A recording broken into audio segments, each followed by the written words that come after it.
I know it's been 6, 7 weeks since I've done a video.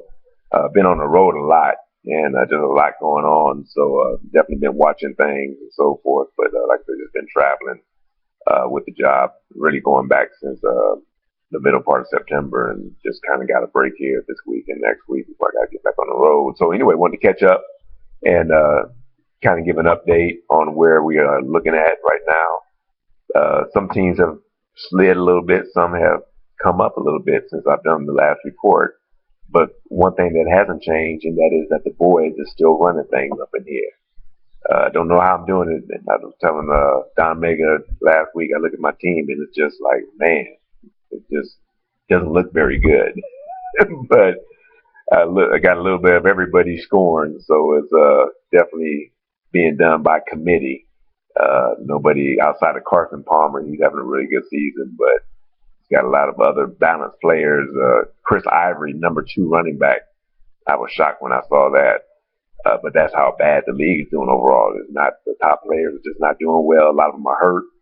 So you're getting these players coming out of nowhere that are not doing great. But since nobody is really doing great, those players are valuable. So the Chris Ivories and Mark Ingrams and Alan Hearns and all those type of dudes are kind of just balancing out the team right now. Crusher's still doing well with the number 2 scoring, and they're also number 2 in the AFC behind me. So they're pretty good. I'm locked into a playoff spot. I'm the only one that has a guaranteed spot right now. Crusher looks really good. 2-game lead over Real Deal No Limit for second place, and he's number 2 in scoring. So he's pretty well locked in one way or the other. Real Deal's in good shape with 720 points, and needs to keep scoring, obviously, because he can be caught. We all can still be caught, but Real Deal could be caught, but he has a pretty good lead with 3 games left over some other teams. So he got a 50, 60 point lead over the next team that can knock him out of a wild card spot if he falls into a wild card spot. So he would really have to have probably a couple of bad games, and a couple of teams would have to really score some points for him to get knocked out of a wild card. So No Limit needs to jump over Real Deal. These last 3 games, they're tied at 3-3 or 5-5 rather. So No Limit needs to jump over Real Deal in order to get that third place position in the AFC division, and let Real Deal fall back into the wild card spot.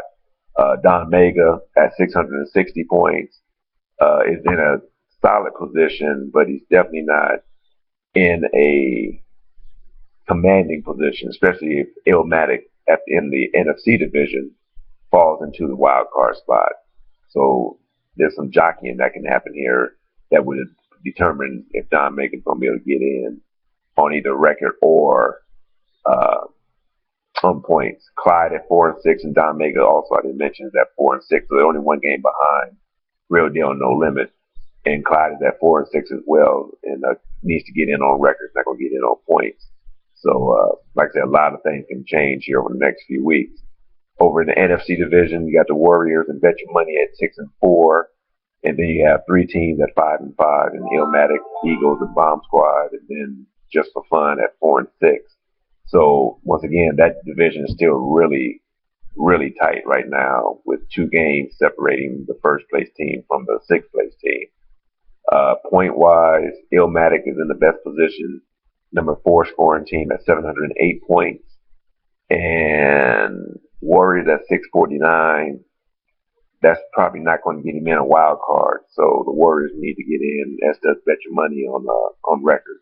And then Illmatic, like I said, in good shape. The Eagles seem to be coming on, but they may have been so far behind that they need to get in on points as well, and can be dangerous. Like I wrote Bill off, but Drew Brees is playing a lot better. Adrian Peterson's coming on. Marshawn seems to be playing a little better. He's got that tight end in Cleveland that I think is the number 2 or number 1 scoring tight end in the league right now, Bargiani or whatever his name is. So the Eagles are looking kind of dangerous right now. And if they keep playing and get in the playoffs, they might be able to make some noise. The Bomb Squad is at 5-5. Need to get in probably on record as well. In fact, them and the Eagles are tied at 624 points as well. So both of those teams are really probably trying to get in on record first, because the wild card on points is probably going to be tough for them. And the same thing with Just for Fun. probably needs to get in on record because at 577 points, they won't get in. And don't forget, wild cards are determined by uh, the next two highest scoring teams, period, not by division. So top three teams from each division based on record gets in. Wild card, next two highest scoring teams, and then your tiebreakers are head to head. So if two teams are tied for third place, then whoever won their head to head game determines if they get whoever gets the third place spot.